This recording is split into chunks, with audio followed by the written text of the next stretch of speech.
আলোচনা করেছেন। আজ আমরা মুসলিম, তারপরে আমাদের রক্তকরণ হয় না যে রাসূলকে আল্লাহ তাআলা গোটা দুনিয়ার বাদশা হিসেবে প্রেরণ করেছেন।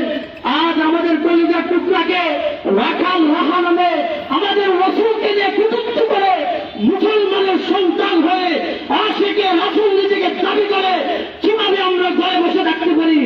আজ আমরা প্রথমটি ইউনিয়ন ছাত্র ঐক্য পরিষদের পক্ষ থেকে স্পষ্ট বার্তা দিতে চাই, যদি রাখাল রাহা সহ আগামী ভবিষ্যতে বাংলাদেশে এমন কোন কুখ্যাত নাস্তিক আমাদের রাসূলকে নিয়ে কটূক্তি করবে, তার সর্বোচ্চ শাস্তি হবে মৃত্যুদণ্ড।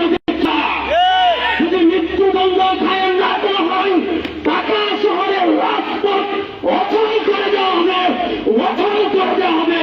কারা যারা রাসূলের জন্য জীবন দিতে, রাসূলের জন্য, রাসূলের ইজ্জত রক্ষা করার জন্য রাজপথে নামে জীবন দিতে, শহীদ ঈদগাহে যেতে রাজি আছেন, হাত দেখায় দেন।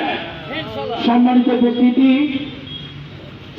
সব থেকে পরিতাপের বিষয় হচ্ছে আজ আমরা আশিকে রাসূল দাবি করি, অথচ আমাদের রাসূলকে গালি দেওয়া হয়, রাসূলকে নিয়ে কটূক্তি করা হয়, সে নিয়ে আমাদের কোনো মাথা ব্যথা নাই। আমরা আছি কে সুন্নি কে ওয়াহাবি।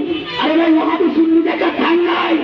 আমরা সকলেই মুসলিম, আমাদের রব এক, আমাদের আল্লাহ এক, আমাদের কোরআন এক। অতএব আমাদের